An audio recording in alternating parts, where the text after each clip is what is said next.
who at this point should be 100% renting and who should be 100% buying at this point in their life. High earners, perfectly fine to rent. If taking time away from your job will cost you more money than you could make in real estate, don't get into real estate. So like what you guys are trying to build at Valuetainment, there's times where it's like a rocket ship. You cannot be distracted by other things when you're like, I got to go down this path. Yeah, imagine if I'm flying to Madrid and I'm interviewing Andrew Tate with PPD and they're like, the toilet's not working. I got no time for that. Make a decision. What your tenant wants this or that, right? And you don't have people that can handle that for you. On the same time, I'd say the person in the blue collar position, the plumber, I'm a software engineer at this company and I make $75,000 a year and I'm just going to get steady raises. They need to be investing in real estate because they're not going to build significant wealth working that same job for 25 years where they don't have the control or power to earn more income. You're the W-2 person. You don't have agency over how things go. You need real estate. Got that. When you've got more agency and more skills, you can pick and choose your battles with where you're going to put that money. This comes back down to the offense defense analogy. So yeah, I actually agree with that. But I think it's very important that you clarify.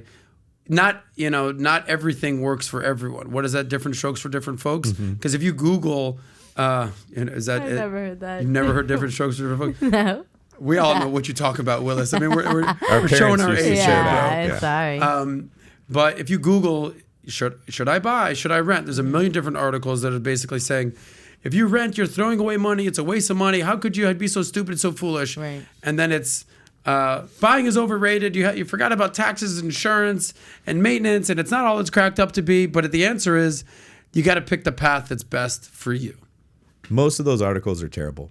They're not giving you the full picture. You know what it is? It's similar when people say, would the 2016, whatever the Warriors, when they had their best year, beat the 92 Bulls? Like you can't answer that question. They played the game differently. The rules were differently. You built your team differently. It's a fun thing to talk about.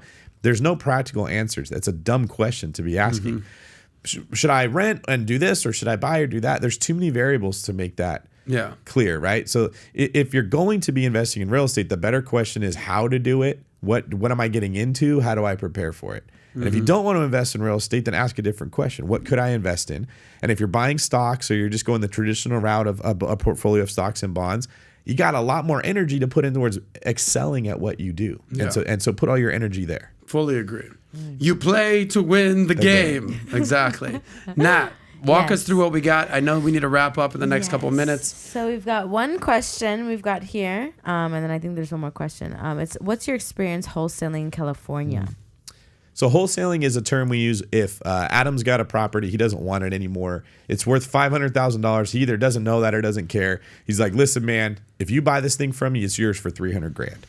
And I go put it in contract so I have the right to buy your property. Then I go to you and I say, hey, do you want to buy a house worth $500,000 for $400,000?